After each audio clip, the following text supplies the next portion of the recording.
Hello guys, আজকে আমি রয়েছি বগুড়া মহস্থানগড়। আজকে পুরো ভিডিওতে আপনাদের দেখাবো বগুড়া মহস্থানগড় এবং সম্পূর্ণ কিছু আজকে এই ভিডিওতে দেখবেন। আর ভিডিও দেখতে অবশ্যই অপেক্ষা করুন, এতক্ষণ আপনাদের ঘুরে ঘুরে দেখাবো। Let's go. বাংলাদেশের ইতিহাসের সবচেয়ে প্রাচীন নিদর্শনগুলোর একটি আজ আমি দাঁড়িয়ে রয়েছি বগুড়া মহস্থানগড়ে। এই জায়গায় শুধু একটা ভ্রমণ স্পট নয়, এটা আমাদের 2000 বছরেরও বেশি পুরনো ইতিহাস। একসময় এখানে ছিল প্রাচীন পুণ্ড্রবর্ধন নগরী, যেটা ছিল উত্তরবঙ্গের রাজধানী।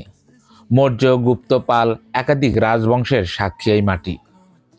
চারপাশে তাকালেই দেখা যায় উঁচু প্রাচীর, প্রাচীন ইটের ধ্বংসাবশেষ, যেন প্রতিটা দেয়াল ইতিহাসের গল্প বলছে।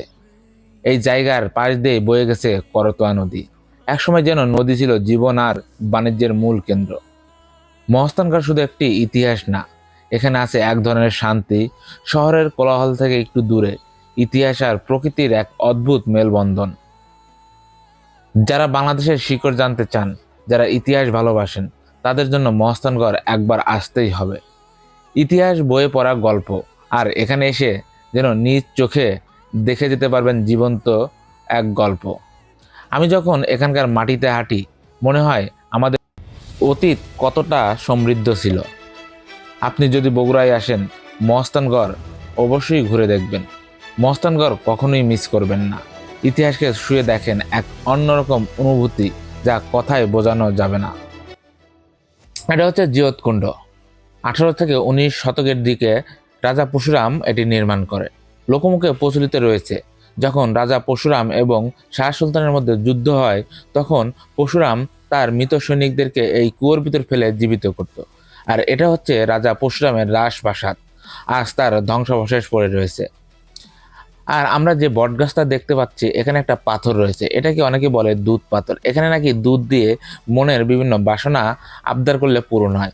জানি না এসব কাল্পনিক কথা কতটা সত্য। তো আজকে আমি পুরো এই মহস্থানগড় এরিয়াটা ঘুরে ঘুরে দেখলাম এবং আপনাদেরকে দেখানোর চেষ্টা করলাম। এখন আমরা চলে যাব হযরত শাহ সুলতান রহমতুল্লাহ আলাইয়ের মাজার শরীফে। সো চলুন আমরা এখন মাজার শরীফে ঘুরে দেখি। এটা হচ্ছে হযরত শাহ সুলতান রহমতুল্লাহ আলাইয়ের মাজার। এখানে প্রতিদিন অসংখ্য পর্যটক এবং যারা আপনার মাজার শরীফে জিয়ারত করতে আসে অসংখ্য অসংখ্য লোক, এবং তাদের প্রতিটি মনের বাসনা পূরণ করার জন্য এখানে দান বক্সে বিভিন্ন ধরনের মানত করে যায়। তো আজকে আমি পুরো দিনটা বগুড়া মহস্থানগড় মাজার শরীফ সবকিছু ঘুরে ঘুরে দেখলাম। সো আপনারা যারা বগুড়া আসবেন, তারা অবশ্যই এই জিনিসগুলো দেখতে ভুলবেন।